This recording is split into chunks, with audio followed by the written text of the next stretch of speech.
Good morning students. आप जानते हैं अभी चल रहा है लॉकडाउन और लॉकडाउन की वजह से स्कूल में आना पॉसिबल नहीं है और क्लासरूम में स्टडी भी नहीं कर सकते। इसीलिए आज यूट्यूब के माध्यम से हम स्टार्ट करने जा रहे हैं standard 10 subject maths chapter number 1 और उसका नाम है रियल नंबर्स।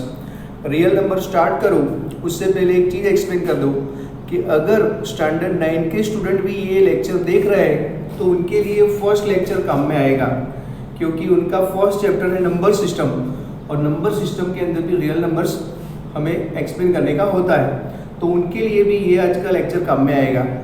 तो स्टार्ट करते हैं रियल नंबर्स। सबसे पहले स्टार्ट करें उससे पहले आपको पता है कि जब आपने एडमिशन लिया था LKG UKG या फर्स्ट के अंदर तो आपको कौन से नंबर एक्सप्लेन किए थे? वो आपको पता है, आपको एक्सप्लेन किए थे नेचुरल नंबर। तो नेचुरल नंबर कैसे थे वो भी आपको पता है। नेचुरल नंबर थे ऐसे 1 2 3 4 ऐसे इनफाइनाइट नंबर आते थे। आपने जब भी फर्स्ट में एडमिशन लिया था तब आपको 1 से लेके इनफाइनाइट तक नंबर एक्सप्लेन किए थे। तो ऐसे जो नंबर थे उनको हम क्या बोलते हैं? Natural number. और नेचुरल नंबर के लिए सिंबल कौन सा यूज करेंगे? उसका सेट जो है उसका नाम क्या है? n। नेचुरल नंबर के लिए तो ये नेचुरल नंबर आपको पता है 1 2 3 4 इनफाइनाइट सिर्फ पॉजिटिव नंबर ही उसके अंदर होते हैं। तो ये जो सेट है उसको बोलेंगे नेचुरल नंबर और उसके लिए सिंबल यूज करेंगे, उस सेट का नाम देंगे क्या? n। अब अगर हम ये जो नेचुरल नंबर है उसके अंदर जीरो को भी ऐड कर दें, जीरो को ऐड कर देंगे तो वो जो सेट बनेगा उसका नाम क्या है? आपको पता है, उसका नाम है होल नंबर। और होल नंबर के लिए सिंबल यूज करेंगे W। और होल नंबर कैसे होते हैं? नेचुरल नंबर के अंदर अगर आप जीरो को ऐड कर देते, तो ये जीरो को मैंने ऐड कर दिया तो ये जो सेट बन गया उसका नाम है होल नंबर का सेट और उसका सिंबल है W।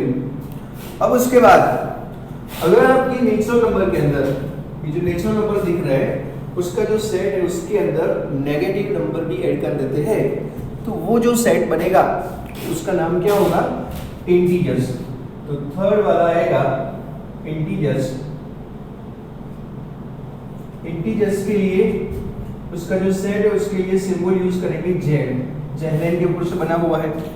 उसमें नेगेटिव नंबर भी होंगे -3 -2 -1 0 1 2 ऐसे इनफाइनाइट नंबर दोनों ही साइड आएंगे। ये लेफ्ट साइड और राइट साइड दोनों ही साइड इनफाइनाइट नंबर आएंगे। तो इंटीजर्स में क्या आएगा? नेगेटिव नंबर भी आएंगे, पॉजिटिव भी होगा और जीरो भी होगा। ये सारी चीज आपको स्टैंडर्ड 9 में भी एक्सप्लेन की थी और स्टैंडर्ड 8 में भी आती थी, वो आपको बताया। अब चलते हैं, नेचुरल हो गया, होल नंबर बन गया, इंटीजर भी हो गया। अब चलते हैं रेशनल नंबर। तो रेशनल नंबर किसको बोलते हैं वो देखिए। रेशनल नंबर के लिए सिंबल यूज करेंगे Q, क्वोशंट के ऊपर से वो बना है। तो उसमें कौन से नंबर आएंगे? सबसे पहले रेशनल नंबर की डेफिनेशन दे देते हैं। The number which can be represented in P upon Q form it is called rational number. मतलब जिस नंबर को आप P upon Q फॉर्म में रिप्रेजेंट पुट कर सकते हो, डिनोट कर सकते हो, ऐसे नंबर को हम बोलेंगे rational number. P upon Q form का मतलब क्या हुआ? फ्रैक्शन। ये है न्यूमरेटर, ये है डिनोमिनेटर। लेकिन P और Q कहां से बिलोंग करते हैं? इंटीजर से। P और Q दोनों बिलोंग करते हैं कहां से? इंटीजर से। और Q is not equal to 0 होना चाहिए, मतलब डिनोमिनेटर 0 नहीं होना चाहिए। एक बार फिर से देख लो, रेशनल नंबर किसको बोलते हैं?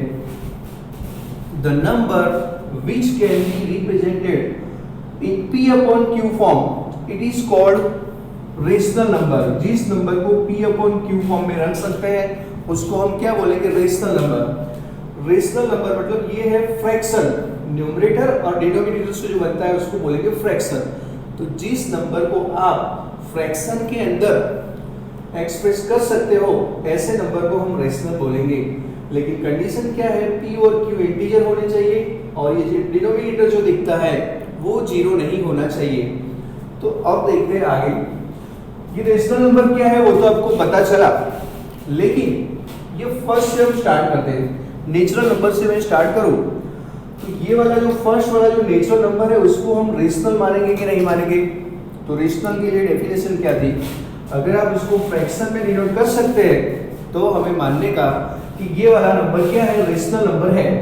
तो देख लो फर्स्ट वाला, ये जो 1 2 3 4 है, ये 1 2 3 4 ऐसे जो नेचुरल नंबर होते हैं, इन सबके डिनोमिनेटर में मैं 1 रख देता हूं।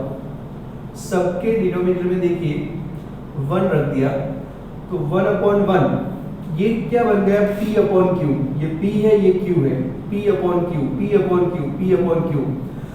तो नेचुरल नंबर को आप P/Q फॉर्म में डिनोट कर सकते हो, इसीलिए नेचुरल नंबर को रेशनल नंबर बोलेंगे कि नहीं बोलेंगे? बोलेंगे ना, क्योंकि ये वाले सारे नंबर जो नेचुरल नंबर है वो रेशनल नंबर है। रीजन क्या है? इसको हम P/Q फॉर्म में मतलब फ्रैक्शन में डिनोट कर सकते हैं। अब कई लोग ऐसे भी बोलते हैं कि आपने डिनोमिनेटर में 1 क्यों रखा, 2 नहीं रखा? अगर मैं 2 रख दूं तो फिर इसका वैल्यू देखो चेंज हो जाएगा। ये 1/2 हो गया, ये कट हो गए तो 1 हो गया, ये 3/2 और ये 2 बन गया, ये तो वैल्यू चेंज हो गया।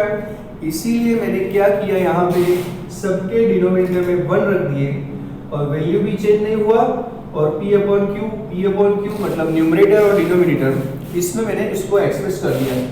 तो इसीलिए नेचुरल नंबर जो होते हैं वो क्या होते हैं? रेशनल नंबर होते हैं। तो नेचुरल नंबर को हम रेशनल में गिनेंगे, मतलब ये वाले जो नंबर है उसको हम क्या मानेंगे? रेशनल मानेंगे। अब चलते हैं होल नंबर। तो होल नंबर को रेशनल मानने का कि नहीं मानने का? तो फिर से वही की वही कंडीशन, अगर आप होल नंबर को P/Q फॉर्म में कन्वर्ट कर सकते हैं तब वो बन जाएगा रेशनल। तो देख लो ये 0 है, 1 है, 2 है, 3 है, सबके डिनोमिनेटर में 1 रख दो। तो 1 रख दिया तो क्या बन गया? P/Q, P/Q, P/Q, P/Q। तो वो भी क्या बन गया? रेशनल नंबर है। मतलब जो नेचुरल नंबर होते हैं वो तो रेशनल होते ही है, होल नंबर भी क्या होते हैं? रेशनल, क्योंकि आप इसको P/Q फॉर्म में डिनोट कर सकते हैं। तो ये जो होल नंबर का सेट था उसको भी हम क्या मानेंगे? रेशनल मानेंगे। अब इंटीजर्स का नंबर, तो इंटीजर में भी वही का वही, सबके डिनोमिनेटर में जितने भी नंबर है उन सबके डिनोमिनेटर में हम 1 रखेंगे तो वो P/Q फॉर्म में कन्वर्ट हो जाएगा। -3/1, -2/1, 0/1, ऐसे आप करते करते जाओ, सबके डिनोमिनेटर में 1 रखोगे तो P/Q फॉर्म में कन्वर्ट हो जाएगा। इसीलिए इंटीजर को भी हम क्या मानेंगे? रेशनल मानेंगे। तो ये भी रेशनल है, इंटीजर भी क्या है? रेशनल है।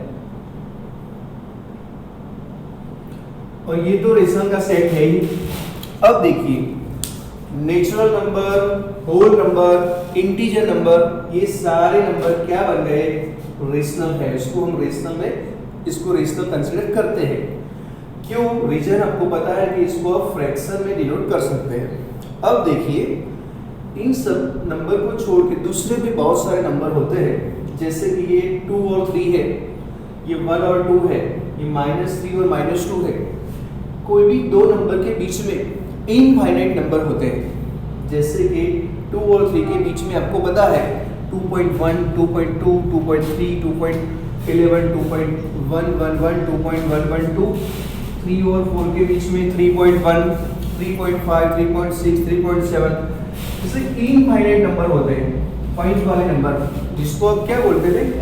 डेसिमल नंबर बोलते थे। तो डेसिमल जो नंबर होते हैं वो आपको एक्सप्लेन करता हूं। तो देखिए डेसिमल के अंदर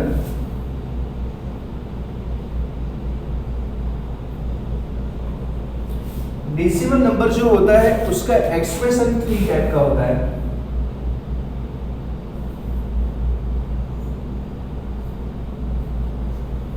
डेसिमल नंबर का एक्सप्रेशन होता है 3 टाइप का। फर्स्ट वाला एक्सप्लेन करता हूं, टर्मिनेटिंग डेसिमल।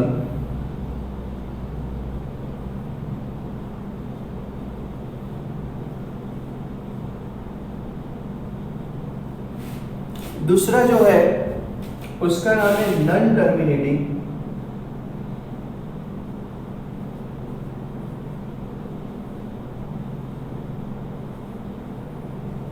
रिकरिंग,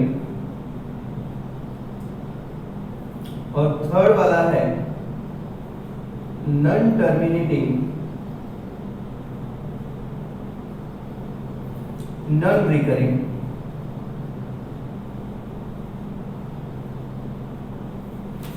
तो डेसिमल जो नंबर होते हैं इसका एक्सप्रेशन 3 टाइप का होता है। फर्स्ट वाला है टर्मिनेटिंग डेसिमल, इसको हम शॉर्ट में बोलेंगे टीडी। शॉर्ट में हम इसको बोलेंगे टीडी, टर्मिनेटिंग डेसिमल। ये जो नॉन टर्मिनेटिंग रिकरिंग है इसको हम शॉर्ट में बोलेंगे एनटीआर, मतलब नॉन टर्मिनेटिंग रिकरिंग। और जो थर्ड वाला है उसको हम शॉर्ट में बोलेंगे एनटीएनआर, मतलब नॉन टर्मिनेटिंग नॉन रिकरिंग। देखिए ये वाले सारे नंबर रेशनल थे, क्यों? क्योंकि इसको P अपॉन Q फॉर्म में डिनोट कर सकते थे। तो डेसिमल नंबर का टर्न आया है, उसमें भी 3 टाइप के उसके एक्सप्रेशन है, तो वो क्या है वो भी एक्सप्लेन करता हूँ। सबसे पहला काम टर्मिनेटिंग डेसिमल। तो टर्मिनेटिंग डेसिमल नंबर क्या है वो एक्सप्लेन कर रहा हूँ आपको। देखिए फर्स्ट वाला, इसको हम बोलेंगे शॉर्ट में टीडी बोलेंगे। अब टर्मिनेटिंग डेसिमल नंबर होते हैं कैसे वो भी देखिए। स्टैंडर्ड 5, 6, 7 और 8 में भी ऐसा आता था टर्मिनेटिंग डेसिमल, 9 में भी आता था। मैं यहाँ पे लिख दूं 2.5, यहाँ लिख दूं 3.35, 4.38, ऐसा मैंने लिखा। 1.3205 ऐसे लिखा मैंने।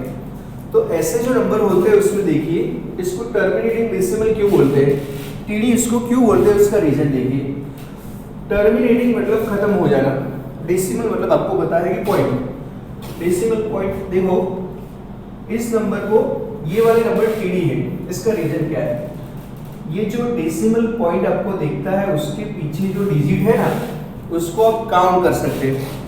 देख लो ये जो डेसिमल पॉइंट है उसके पीछे कितने डिजिट है? 1 डिजिट। तो आपने काउंट कर लिया क्योंकि 1 डिजिट है, मतलब ये आगे नहीं बढ़ता, खत्म हो गया, इसीलिए उसको बोलते हैं टर्मिनेटिंग।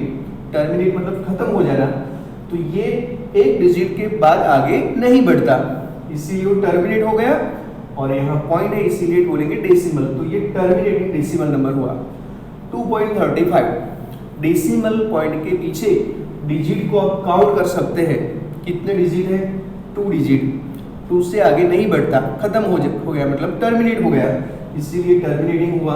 यहाँ पर भी पॉइंट के पीछे डिजिट कितने हैं? 2 डिजिट। वहाँ पर है 1, 2, 3, 4 है। तो ऐसे जो नंबर है वो टर्मिनेट हो जाते हैं, आगे नहीं जाते, इसीलिए उसको बोलेंगे टर्मिनेटिंग डेसिमल।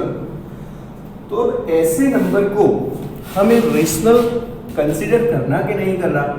तो रेशनल कंसीडर करने के लिए कंडीशन आपको पता है, the number which can be denoted in P upon Q form it is called rational number.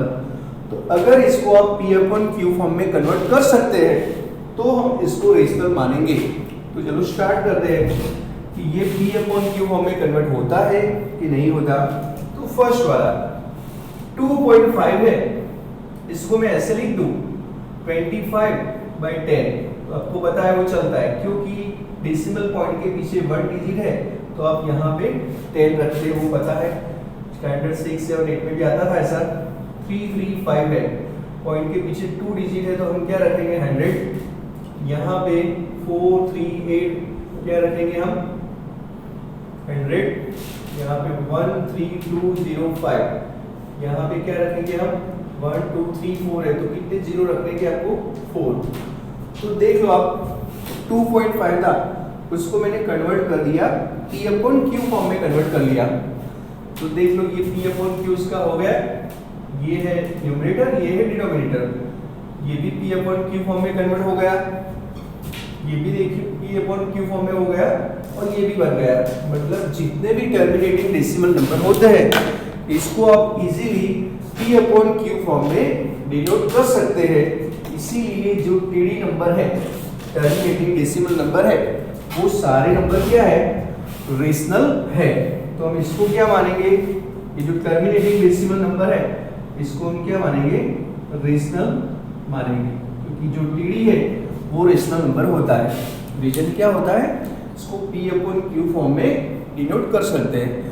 अब यहाँ से कई लोग ऐसे भी होते हैं, उनको दिमाग में ऐसा आइडिया आता है कि 2.5 था, ऐसे 2.5, तो आपने उसके नीचे क्यों 1 नहीं रख दिया सिर्फ, आपने वहां पर तो 1 के नीचे 1 रखा था, 2 के नीचे 1 रखा था, 3 के नीचे भी 1 रखा था, 4 के नीचे भी 1 और P अपॉन Q फॉर्म में हो गए थे। तो यहाँ पर ये जो नंबर है 2.1 के नीचे आपने अगर 1 रख दिया होता तो ये भी नहीं बन जाता P अपॉन Q फॉर्म, तो वो नहीं बनता। तो इसका रीजन देख लो, क्योंकि P अपॉन Q मतलब फ्रैक्शन में डिनोट करने के लिए P और Q जो है दोनों ही इंटीजर से बिलोंग करते हैं कि नहीं वो देखने का। तो ये वाला P और ये वाला Q, तो देख लो ये न्यूमरेटर है वो इंटीजर से बिलोंग करता है कि नहीं देखने का। ये Z के अंदर देख लो ये बिलोंग करता है, तो अब Z का जो सेट है उसके अंदर देख लो इंटीजर का सेट, आपको पॉइंट वाला कोई भी नंबर नहीं दिखेगा। पॉइंट वाला कोई भी नंबर है मतलब न्यूमरेटर जो आपको 2.5 दिखता है वो तो Z के अंदर है ही नहीं, इसीलिए हम इसको 2.1 के नीचे 1 नहीं रख सकते, क्योंकि ये easily P upon Q form में कन्वर्ट हो जाता है। 25/10 करते हैं, यहाँ 335 अपॉन 100 करोगे, जितने डिजिट है काउंट करके वहां पे उतने जीरो आप रख सकते हैं। तो ये तो हो गया P अपॉन Q फॉर्म। अब सेकेंड नंबर का, अब नंबर आता है NTR, नॉन टर्मिनेटिंग रिकरिंग। वो नंबर कैसा होता है वो भी देखिए आप, सेकेंड वाला NTR। NTR का मतलब है नॉन टर्मिनेटिंग रिकरिंग। वो नंबर कैसे होते हैं देखिए, फर्स्ट वाला मैं यहाँ पे लिख दूं 1.33333, 2.4555, 6.302222। देख ये नंबर को आप देखिए, यहाँ पे वहां क्या था, डेसिमल पॉइंट के पीछे जो नंबर था ना वो आगे जाके खत्म हो जाता था, इसीलिए उसको बोलते थे टर्मिनेटिंग। यहाँ पर क्या होता है, डेसिमल पॉइंट के पीछे जो डिजिट है वो खत्म नहीं होते, इसीलिए इसको बोलेंगे नॉन टर्मिनेटिंग, खत्म नहीं होते। और यहाँ पे 3 रिपीट भी होता है, इसीलिए उसको बोलेंगे रिकरिंग। रिकरिंग का मतलब आपको पता है, रिपीट होना। तो ये खत्म भी नहीं होता, यहाँ पे 3 आते ही जाते हैं, यहाँ पर 5 आएगा, 2 रिपीट होगा आएगा, इसीलिए खत्म नहीं होते, तो उसका नाम है नॉन टर्मिनेटिंग। और 3 रिपीट होता है, इसीलिए उसको बोलेंगे रिकरिंग। तो ऐसे जो नंबर है उसको क्या बोलेंगे, NTR, non terminating recurring. Non terminating क्यों, क्योंकि ये खत्म नहीं होता, 3 आएगा ही आएगा, यहाँ पे 5 इनफाइनाइट, यहाँ पर भी 2 आएगा, इसीलिए खत्म नहीं होता, तो नॉन टर्मिनेटिंग। और ये 3 रिपीट होता है, तो इसको क्या बोलेंगे, रिकरिंग। तो ऐसे नंबर को बोलेंगे NTR। और फिर से वही की वही बात, ये सारे नंबर थे, ये वाला रेशनल बना, ये वाला रेशनल बना, ये भी रेशनल बना, ये TD जो था वो भी रेशनल बना। तो अब क्या वो NTR जो नंबर होते हैं वो रेशनल होते हैं कि नहीं होते? तो कंडीशन क्या थी, नंबर जो होता है इसको आप फ्रैक्शन में कन्वर्ट कर सकते हैं, तो वो क्या बन जाएगा, रेशनल नंबर बन जाएगा। तो अब देखिए ऐसे नंबर को P अपॉन Q फॉर्म में लाने के लिए ट्राई करते हैं। अगर वो P अपॉन Q फॉर्म में आ जाता है तो हम इसको रेशनल में कंसीडर करेंगे। तो सबसे पहला काम, ऐसे नंबर को कैसे कन्वर्ट करते हैं देखना। सबसे पहला काम, NTR जो भी नंबर होता है उसको आपको बार फॉर्म में लिख देना है। 3 रिपीट होता है तो 3 के ऊपर लिख दो बार। यहाँ पर 2.4 रिपीट कौन होता है, 5, तो 5 के ऊपर कर दो बार। यहाँ पर 6.30 और रिपीट कौन होता है 2, तो 2 के ऊपर कर दो बार। अभी p अपॉन क्यू फॉर्म में नहीं हुआ, तो ये वाला जो नंबर है उसको p अपॉन क्यू फॉर्म में लाना है, तो उसके लिए शॉर्टकट है, उसमें बड़ी मेथड करने की जरूरत नहीं है। वो 10 के साथ मल्टीप्लाई करते हैं, 100 के साथ, फिर x सपोज करते हैं, x सब्ट्रैक्ट करते हैं, वो बड़ी मेथड करने की जरूरत नहीं है। इसको p अपॉन क्यू फॉर्म में लाने का शॉर्टकट है। तो देखिए 1.3 और इसके ऊपर बार, तो p अपॉन क्यू फॉर्म में लाना है ऐसे एनटीआर नंबर को। तो ये डेसिमल पॉइंट और ये बार दोनों को कंसीडर मत कीजिए, मतलब इसको भूल जाइए। ये पॉइंट और ये जो बार दिखता है इसको थोड़ी देर के लिए भूल जाइए, तो आपको क्या दिखेगा 13 दिखेगा। अब ये जो बार है यहाँ पे उसको हाइड कर दीजिए, मतलब उसके नीचे जो डिजिट है उसको भी हाइड कर दीजिए, तो क्या दिखेगा 1 दिखता है आपको, तो 1 यहाँ से सब्ट्रैक्ट कर दो। और ये जो बार था उसके नीचे कितने डिजिट है 1 डिजिट है, तो 1 टाइम यहाँ पे 9 रख दो, तो क्या बन गया देखिए 12/9। सिंप्लीफाई करना है तो कर सकते हैं, तो कितना होगा 3 से कट हो जाएगा 4/3। सिंप्लीफाई नहीं करोगे तो भी चलेगा। तो देख लो ये वाला जो नंबर था एनटीआर वो कन्वर्ट हो गया p अपॉन क्यू फॉर्म में। एक बार फिर से एक्सप्लेन करता हूँ, देखना। स्टैंडर्ड 9 में मैंने आपको एक्सप्लेन किया था, और स्टैंडर्ड 9 में p अपॉन क्यू फॉर्म भी आता था, फर्स्ट वाला चैप्टर था नंबर सिस्टम के अंदर। फिर से एक बार देख लो, ये जो एनटीआर नंबर होते हैं उसको सबसे पहले बार फॉर्म में लाने का, तो बार फॉर्म में लाते हैं तो इतना होगा 1.3 और इसके ऊपर बार आ गया। अब ये पॉइंट और बार दोनों को भूल जाइए, तो आपको क्या दिखेगा 13। जो बार है उसको हाइड कर दीजिए, तो क्या दिखेगा 1। ये जो बार है उसके नीचे कितने डिजिट है 1 डिजिट, तो 1 टाइम यहाँ पे 9 रख दो। अगर 2 होते तो 2 टाइम 9 रखने का होता। ये जो पॉइंट और ये बार, इन दोनों के बीच में कोई भी डिजिट नहीं है। अगर वहां पे कोई डिजिट होता तो उतने टाइम हमें वहां पे 0 रखने का होता, लेकिन नहीं है, तो खत्म हो गया 12/9। 3 से कट हो गया, तो कितना हो गया 4/3। कैलसी के अंदर आप 4/3 करोगे या मैन्युअली काउंट करोगे तो क्या रिजल्ट मिलेगा आपको 1.3333 आता ही जाएगा, खत्म नहीं होगा। तो ये वाला जो नंबर था इसको भी हमने कन्वर्ट कर लिया p अपॉन क्यू फॉर्म में। सेकेंड वाला समझते हैं, देख लो p अपॉन क्यू फॉर्म में लाने के लिए सबसे पहला काम, अब ये डेसिमल पॉइंट और ये जो दिखता है बार इसको भूल जाइए, तो कितना होगा 245। डेसिमल पॉइंट और बार को भूल जाइए और नंबर को रीड कीजिए, 245 दिखता है। अब ये जो बार दिखता है उसको हाइड कर दीजिए, तो मैंने हाइड कर दिया। क्या दिखेगा आपको 24, तो 24 को सब्ट्रैक्ट कर दो, सब्ट्रैक्ट कर दिया। अब ये जो बार है उसके नीचे कितने डिजिट है 1 डिजिट, तो 1 टाइम यहाँ पे क्या रखने का 9। 2 डिजिट होते बार के नीचे, तो 2 टाइम 9 रखने का। ये पॉइंट और ये बार, इन दोनों के बीच में भी देखिए 1 डिजिट है, वहां पे नहीं था, यहाँ पे 1 डिजिट है, तो फिर हमें यहाँ पे 1 टाइम 0 भी रखने का। यहाँ पे कितने डिजिट दिखते हैं पॉइंट और बार के बीच में 2 डिजिट, तो हमें 2 टाइम 0 रखने का। ये जो पॉइंट है वो और ये बार है वो, इन दोनों के बीच में 1 डिजिट है, इसीलिए 1 टाइम हमें क्या रखने का 0। अब सिंप्लीफाई कर दो, कितना होगा 5 - 4 हो गया 1, 4 - 2 2 2 एज इट इज 90। देख लो क्या बन गया, ये p अपॉन क्यू फॉर्म हो गया इसका।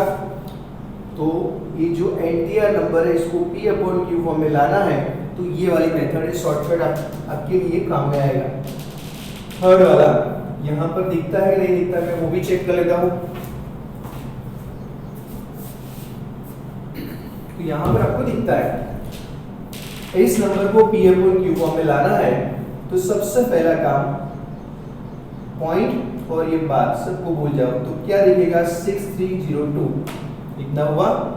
अब ये जो बार है उसको भूल जाइए तो क्या दिखेगा, ये बार को भूल जाइए तो क्या दिखेगा 630 दिखेगा। थोड़ा आगे लिखता हूँ, शायद आपको ना दिखे इसलिए नहीं लिखता होगा। 6 पॉइंट और बार दोनों को भूल जाइए, 6302। अब ये बार है उसको हाइड कर दीजिए तो क्या दिखेगा 630 को सब्ट्रैक्ट कर लो। ये जो लाइन है बार उसके नीचे कितने डिजिट है 1 डिजिट, तो 1 टाइम आपको पुट करेगा 9। और ये जो पॉइंट और बार इन दोनों के बीच में कितने डिजिट है 2 डिजिट, तो यहाँ हमें 2 टाइम क्या रखेगा 0 रखेगा। अब सब्ट्रैक्शन कर दो, कितना होगा 6302 माइनस 6302 माइनस 630, 2 यहाँ 7 यहाँ 6 और यहाँ 5, 2 यहाँ कितना रहेगा 7, यहाँ कितना होगा 6 और यहाँ 5, तो 5672 अपॉन कितना आएगा 900। तो ये वाला नंबर भी क्या बन गया P अपॉन Q फॉर्म में कन्वर्ट हो गया। तो देखिए ऐसे जो नंबर है NTR उसको हम रेशनल में कंसीडर करेंगे कि नहीं करेंगे, तो रेशनल में कंसीडर करेंगे। क्या है उसका रिजल्ट, नंबर ये वाला NTR नंबर को हमने P अपॉन Q फॉर्म में, P अपॉन Q फॉर्म मतलब फ्रैक्शन, ये P और ये Q मतलब न्यूमरेटर और डिनोमिनेटर, तो P अपॉन Q फॉर्म में कन्वर्ट कर दिया। इसीलिए जितने भी NTR नंबर है वो क्या होते हैं रेशनल होते हैं। क्या रिजल्ट, इसको हम P अपॉन Q फॉर्म में कन्वर्ट कर सकते हैं। तो ये जो NTR नंबर होते हैं वो क्या होते हैं रेशनल। ये जो TD था वो भी क्या बना रेशनल, और ये NTR है वो भी क्या बना रेशनल। क्या है उसका रीजन ये है कि ऐसे नंबर को हम P अपॉन Q फॉर्म में मतलब फ्रैक्शन में रिप्रेजेंट कर सकते हैं, एक्सप्रेस कर सकते हैं। इसीलिए TD और NTR दोनों बन गए रेशनल नंबर। देखिए ऊपर से फिर से स्टार्ट करता हूँ। नेचुरल नंबर था वो रेशनल है, रीजन पता है आपको। अब होल नंबर भी रेशनल है, इंटीजर भी रेशनल है। अब इन दोनों के बीच में जो नंबर होते हैं डेसिमल नंबर, उसके अंदर जो 2 टाइप का जो एक्सप्रेशन 3 टाइप का एक्सप्रेशन था उसमें जो उसके जो 2 टाइप्स थे वो एक TD और एक NTR, वो तो दोनों क्या बन गए रेशनल बन गए। अब थर्ड वाला नंबर आता है। थर्ड वाला नंबर देखिए जिसका नाम है NTNR। थर्ड वाला एक्सप्लेन करता हूँ। NTNR मतलब नॉन टर्मिनेटिंग नॉन रिकरिंग। वहां पे क्या था सिर्फ NTR था मतलब नॉन टर्मिनेटिंग रिकरिंग, रिपीट होते थे। यहाँ पे नॉन टर्मिनेटिंग तो है ही, वहां रिपीट होते थे, यहाँ पे रिपीट नहीं होते। नॉन रिकरिंग मतलब रिपीट नहीं होना। कैसे होते वो नंबर मैं यहाँ पे लिखता हूँ। देखिए जैसे कि हमारे पास नंबर है कोई 1.3256123 ऐसे इनफाइनाइट 3.1231256 7.3 यहाँ पे 300 3000 ऐसे नंबर 1.231563 1123 ऐसे नंबर 2.0 10 100 1000। देखिए आप ऐसे नंबर को देखिए, ये वाले नंबर खत्म नहीं होते इसीलिए उसका नाम है नॉन टर्मिनेटिंग और नॉन रिकरिंग, रिपीट भी नहीं होते। वहां पे क्या था 333 रिपीट होता था, 55 रिपीट होता था, 222 रिपीट होता था। यहाँ पर तो नए नए डिजिट आते ही रहते हैं, नए नए नंबर आते रहते। देखिए नए नए नंबर आते रहते हैं, रिपीट नहीं होते, खत्म नहीं होता इसीलिए नॉन टर्मिनेटिंग, और रिपीट नहीं होता इसीलिए नॉन रिकरिंग। तो ऐसे देखिए सारे नंबर पॉइंट के पीछे जो डिजिट आ रहे हैं वो रिपीट नहीं होते और खत्म भी नहीं होते, इसीलिए नॉन टर्मिनेटिंग नॉन रिकरिंग। तो वर्ड के अंदर बस यही नंबर है जिसको आप P अपॉन Q फॉर्म में कन्वर्ट नहीं कर सकते। ये वाले जो नंबर थे इसको आप p अपॉन क्यू फॉर्म में कन्वर्ट नहीं कर सकते, इसीलिए ऐसे नंबर को हम रेशनल नहीं बोलेंगे, इसको बोलेंगे इर्रेशनल नंबर, क्योंकि ऐसे नंबर को p अपॉन क्यू फॉर्म में मतलब फ्रैक्शन में कन्वर्ट नहीं कर सकते। तो जो NTNR है वो रेशनल नहीं बनेगा, क्या बनेगा? इर्रेशनल नंबर बनेगा। तो मतलब जो NTNR है, यहाँ लिख देता हूं, वो बनेगा इर्रेशनल नंबर। क्या है रीजन? ऐसे नंबर को फ्रैक्शन में डिनोट नहीं कर सकते।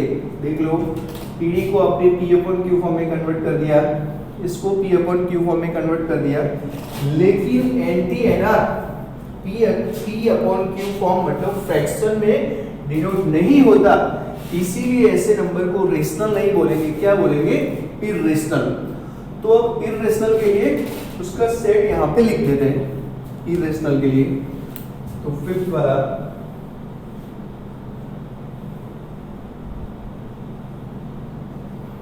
अब इर्रेशनल के लिए आई सिंबल यूज मत करना, क्योंकि कई बार आई सिंबल जो हम इंटीजर के लिए भी यूज करते हैं। तो यहाँ पे उसका सिंबल बनते थे, उसका जो सेट है क्यू का कॉम्प्लीमेंट्री मतलब क्यू बार लिख देते हैं। ये क्यू का मतलब हुआ p अपॉन क्यू फॉर्म में कन्वर्ट कर सकते हैं वो, और क्यू बार का मतलब हुआ p अपॉन क्यू फॉर्म में कन्वर्ट नहीं कर सकते ऐसे नंबर। तो यहाँ लिखेंगे the numbers which can not be, the number which can not be denoted in p upon q form। जिस नंबर को आप p अपॉन q फॉर्म में डिनोट नहीं कर सकते, ऐसे नंबर को हम बोलेंगे इर्रेशनल नंबर। या तो फिर आप यहाँ पे लिख सकते हैं क्या, कि जो नंबर रेशनल नहीं होते वो क्या होते हैं? इर्रेशनल होते हैं। और देखिए दूसरी बात, कोई आपको बोल दे कि जैसा हमारे पास एक नंबर है √4, यहाँ पे √2, यहाँ पे √3, पाई 22/7, तो ऐसे नंबर को हमें रेशनल में कंसीडर करना कि इर्रेशनल में कंसीडर करना। तो इसका रूट निकालने जाएंगे तो रूट क्या आएगा उसका? 2 आएगा या -2 आएगा। तो फिर आप इजीली बोल सकते हैं कि ये वाला नंबर तो इंटीजर है, इंटीजर है, इसीलिए इंटीजर तो क्या होते हैं? रेशनल होते ही है। जो इंटीजर है वो क्या होते हैं? रेशनल होते हैं। तो ये वाला रेशनल नंबर है, तो बात सही है आपकी। दूसरी चीज, अगर ये वाला √2 है, √2 को बोल दिया कि ये रेशनल है कि इर्रेशनल, तो कई लोग आंसर तो दे देते हैं कि इर्रेशनल है, लेकिन जब हम उसको पूछते हैं, उनको पूछते हैं कि इर्रेशनल क्यों है, ये इर्रेशनल क्यों है, तो उनका आंसर क्या होता है कि 2 का रूट नहीं निकलता, इसीलिए ये नंबर इर्रेशनल है। लेकिन वो बात गलत, 2 का रूट तो निकलेगा, 2 का रूट तो निकलेगा। अब कैसे लेके 2 के ऊपर स्क्वायर रूट प्रेस करोगे तो इसका रूट तो निकलता है, ऐसे अप्रोक्सीमेटली ऐसा निकलता है। यहाँ पे जो मैं लिख रहा हूँ वो परफेक्ट नहीं है, अप्रोक्सीमेटली आपको एक्सप्लेन करने के लिए 1.42316123 ऐसे ऐसे नंबर आएंगे।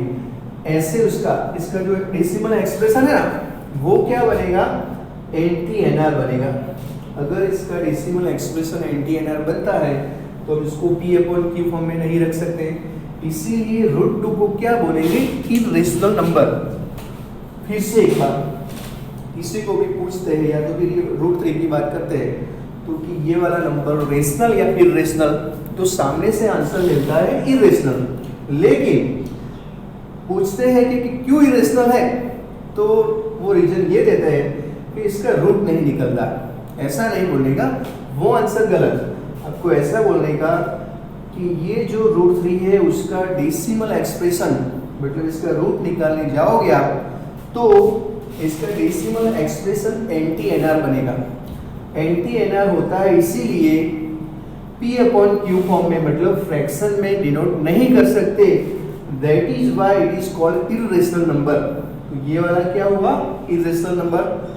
अब पाई और 22/7, तो 22/7 रेशनल है या इरेशनल? ये तो, और ये पाई क्या है ये भी देखिए। तो यहाँ पर तो क्या है, ये ऑलरेडी आपको P/Q फॉर्म में फ्रैक्शन में दिखता ही है, तो इसको हम क्या मानेंगे, रेशनल। पाई को इरेशनल गिनने का, अब कई लोग बोलते हैं ये वाले दोनों एक जैसे तो है, पाई की जगह पे हम 22/7 रखते हैं, तो वो क्यों नहीं बना? तो वो इसलिए नहीं बना कि पाई का जो वैल्यू है, मैं यहाँ पे अप्रोक्सीमेटली वैल्यू लिखता हूँ, परफेक्ट नहीं, 3.142633123 ऐसे ऐसे पाई का जो वैल्यू है उसका जो डेसिमल एक्सप्रेशन है वो बनता है NT/NR। हम जो 3.14 जो लिखते हैं वो तो शॉर्ट में लिखते हैं, ये जो TD लिखते हैं उसका इतने 2 डिजिट यहाँ से यूज करते हैं, 3.14 वो शॉर्ट में लिखते हैं, ये तो TD होगा इसीलिए वो रेशनल। लेकिन उसका रियल वैल्यू कैसा है, रियल इसका वैल्यू है अप्रोक्सीमेटली 3.14, उसके पीछे नए नए डिजिट आते हैं, मतलब इसका डेसिमल एक्सप्रेशन NT/NR है, that is why it is called irrational number. मतलब पाई जो है वो इरेशनल और 22/7 है वो क्या है, रेशनल। कई लोग गलतियां कर देते हैं कि जो पाई होगा वही ये होगा, लेकिन ऐसा नहीं है, क्योंकि इसका डेसिमल एक्सप्रेशन क्या है, NT/NR, और जो NT/NR होता है वो क्या होता है, इरेशनल। रीजन क्या, फ्रैक्शन में डिनोट नहीं कर सकते, और 22/7 वो तो ऑलरेडी आपको P/Q फॉर्म में दिखता है, इसीलिए ये रेशनल है। अब एक दूसरी चीज, कई लोगों के दिमाग में ऐसा भी आइडिया आता है कि ये जो √2 था या √3 था, यहाँ पे √2, √3, √7 ऐसे जो नंबर है इसको P/Q फॉर्म में लाना है, तो ऐसा नहीं कर सकते कि आपने वहां पे सबके नीचे 1 रखा था डिनोमिनेटर में, तो मैं उसके डिनोमिनेटर में भी 1 रख दूं तो क्या फर्क पड़ता है, ये √3 है उसके नीचे भी 1 रख दूं, ये जो √7 है उसके नीचे भी 1 रख दूं, तो ये P/Q फॉर्म बना कि नहीं बना, तो नहीं बना। रीजन देखिए, P/Q फॉर्म में कंडीशन क्या थी, P कहाँ से होना चाहिए, Z से, मतलब इंटीजर से, तो ऊपर वाला जो न्यूमरेटर है वो इंटीजर से होना चाहिए, तो इंटीजर का जो सेट है उसके अंदर आप देख लो, ये न्यूमरेटर और ये न्यूमरेटर, ये जो रूट वाला नंबर आपको इंटीजर के सेट के अंदर कोई भी दिखता है, नहीं दिखता। √2 आपको इंटीजर का जो सेट है उसके अंदर नहीं दिखता, ये जो √3 है वो भी इंटीजर के सेट के अंदर नहीं दिखता, और ये √7 भी नहीं दिखता। इसीलिए ये भी एक रीजन आप दे सकते हैं कि ये P/Q फॉर्म नहीं बनता इसका, इसीलिए ऐसे नंबर क्या है, इरेशनल नंबर है। अब देखिए हमारा जो चैप्टर था फर्स्ट नंबर, और उसका टाइटल देखिए, उसका नाम क्या है, रियल नंबर्स। वो जो टाइटल समझने का टाइम तो अब आया है।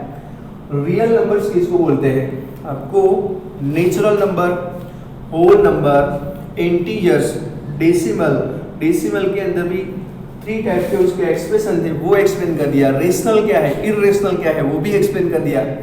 लेकिन अपने टाइटल का क्या, चैप्टर नंबर 1 उसका टाइटल, उसको तो समझना पड़ेगा, तो उसको समझने का टाइम अब आया है। तो देखिए रियल नंबर किसको बोलते हैं, तो ये जो रेशनल है, तो रेशनल और इरेशनल इन दोनों को मिला के जो सेट बनता है उसको हम बोलेंगे रियल नंबर्स।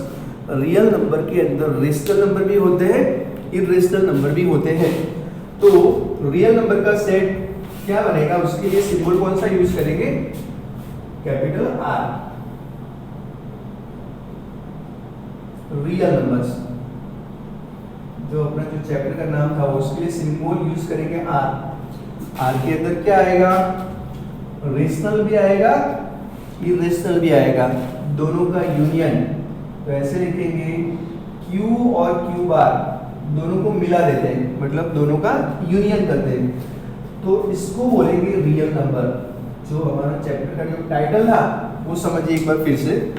रियल नंबर्स किसको बोलते हैं, तो union of rational and irrational is called real number. मतलब रियल नंबर के अंदर रेशनल भी आ जाते हैं और Q बार मतलब Q का कॉम्प्लीमेंट्री इरेशनल दोनों ही आ जाते हैं। तो मैं यहाँ पे एक सेट लिखता हूँ 1/2, 3, √2, पाई, 1/√3। ऐसे जो नंबर है उसको हम देखो, ये रेशनल है, ये भी रेशनल है, ये इरेशनल है, ये इरेशनल है, ये इरेशनल है। तो मिला के जो सेट बनता है ऐसे नंबर जिसमें रेशनल भी आ जाए, जिसमें इरेशनल भी आ जाए, उसको मिला के जो सेट बनता है उसका नाम है रियल नंबर्स। सबसे जो बड़ा वाला सेट जिसके अंदर सारे नंबर आ जाते हैं, natural number, whole number, integer numbers, rational, irrational, ये डेसिमल पॉइंट सारे आ जाते हैं उसके अंदर, तो उसका जो नाम है वो बनेगा रियल नंबर। तो स्टूडेंट, आप जो हमारा फर्स्ट नंबर का चैप्टर था उसका टाइटल आप अच्छी तरह से समझ गए। आपको अब घर पे ये जो लेक्चर आप देख रहे हैं तो आपको ये P/Q फॉर्म था, NTR का P/Q फॉर्म, ये TD का तो आएगा नहीं क्योंकि इसका यूज आपने कर लिया है ऑलरेडी लोअर स्टैंडर्ड के अंदर। NTR आगे भी आएगा लेकिन ये आता है आपको NTR जो नंबर होते हैं इसको P/Q फॉर्म में कैसे लाना है उसकी प्रैक्टिस आपको घर से करने की। तो P/Q फॉर्म में लाने के लिए मैं आपको होमवर्क के अंदर थोड़ी सम देता हूँ, वो आपको काउंट करने के खुद। P/Q फॉर्म में आपको लाना है 3.454 43 के ऊपर बार, P/Q फॉर्म में लाने का 6.1235, यहाँ पे 3 डिजिट है उसके ऊपर बार, थर्ड वाला 1.320 और 6.3521, फिफ्थ वाला 1.0003। इतने जो सम मैंने दिए हैं वो आपको खुद काउंट करने के हैं। अगर स्टैंडर्ड 9 के स्टूडेंट भी उनने इन लोगों ने भी अगर ये लेक्चर देखा है तो उनके लिए भी आपका जो नंबर सिस्टम फर्स्ट वाला चैप्टर है वो काम में आएगा, और इसमें आज का लेक्चर उनके लिए वो काम में आएगा। रियल नंबर किसको बोलते हैं, natural, whole, integer, rational, irrational, ये डेसिमल एक्सप्रेशन, सब कुछ 9th वाले जो होते हैं उनके लिए भी काम में आता है। उनको भी घर से प्रैक्टिस करनी है कि ऐसे NTR नंबर को कैसे P/Q फॉर्म में लाना है। तो आज यहाँ तक रखते हैं, और जो नेक्स्ट लेक्चर होगा उसमें हमें यूक्लिड एल्गोरिदम, मतलब आगे इसका जो भी टॉपिक आता है यूक्लिड एल्गोरिदम और HCF मतलब GCD और LCM हमें फाइंड करने का होगा। वो कैसे फाइंड करते हैं वो नेक्स्ट लेक्चर के अंदर आपको एक्सप्लेन करूँगा। तो आज यहाँ तक रखते हैं। Thank you.